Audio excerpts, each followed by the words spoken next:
An empty shell is enough to raise the problem. Beneath it, amber points of contact seem to turn a piece of debris into a temporary body. No limbs, no living insect. Only an abandoned shelter, sliding as though something beneath it had learned how to use it. Inside the shell, there was no beetle. There was a crowd of supple amber bodies, each only a few centimeters long. The cabinet of impossible life. File 002, the swarm-built body.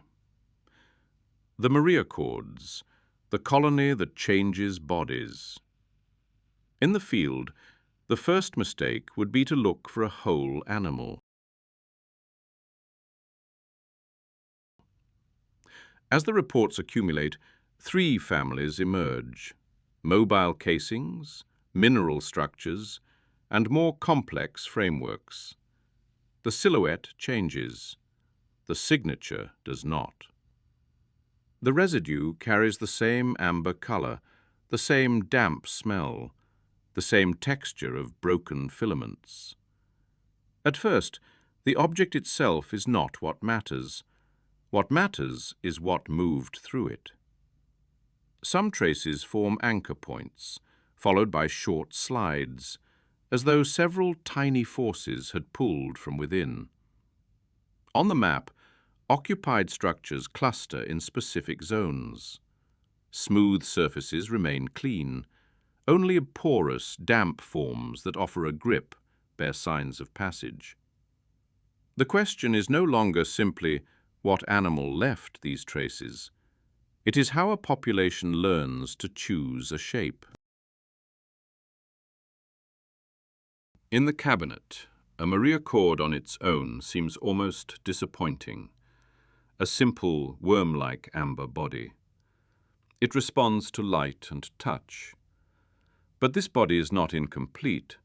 It is made to join others. Its underside clings. Lateral filaments grip, taste, transmit. Contractile bands pull in small waves. Even at this scale, the colony can already make specialized structures. A sensory anchor, a tension bridge.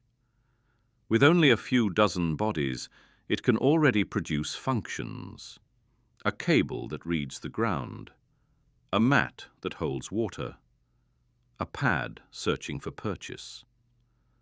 A comb probes the surroundings. No center directs the whole.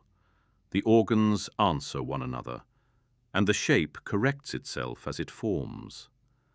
From a distance, the colony looks like a single, wet substance. Under magnification, it remains a crowd. When the colony enters a shell, it does not possess it. It sets up opposing lines of tension inside.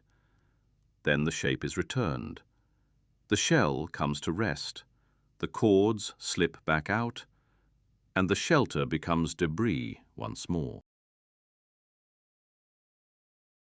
The cabinet recognizes 3 levels of organization: the individual, local colonial organs, and the larger architecture that links them.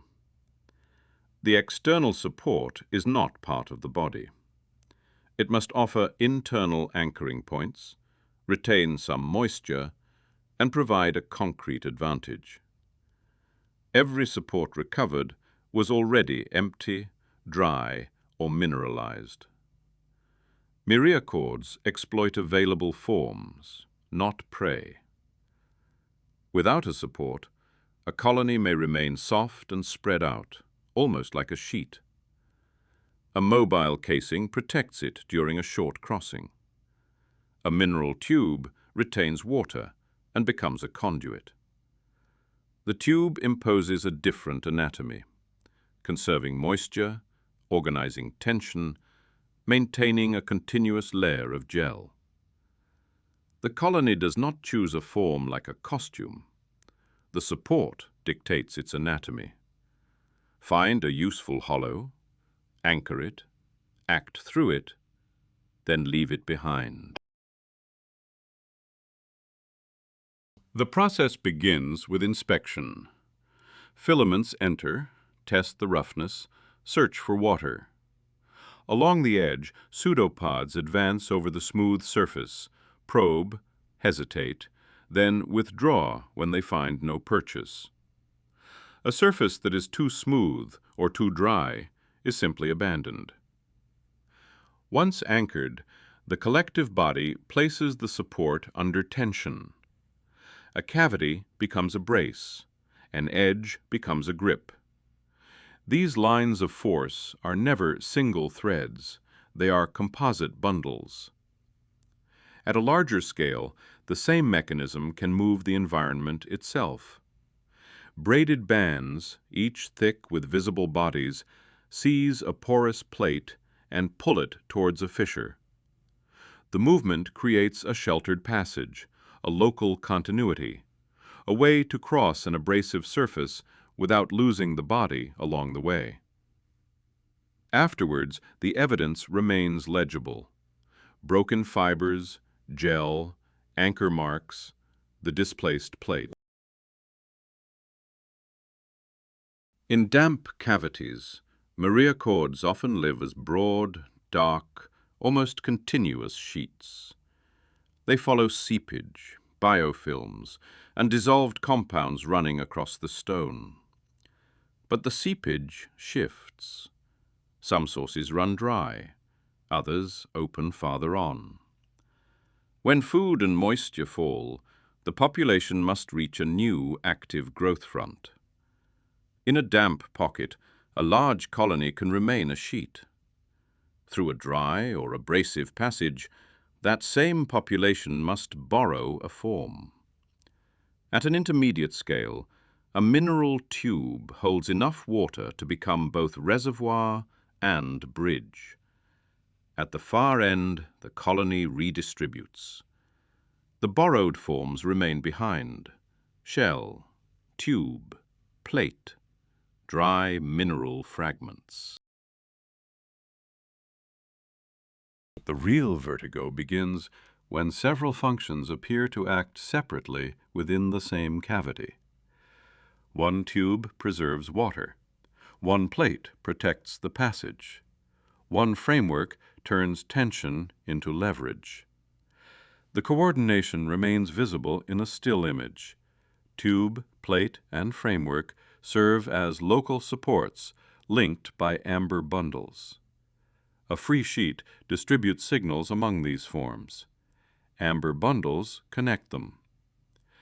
The colony can grow larger, yet its body remains local and physically connected. One gallery, one section of a cavity, never the entire network. Where does the individual begin if its body can become a sheet, then an organ, then a shelter, then a network of borrowed forms? The cabinet does not possess the complete creature.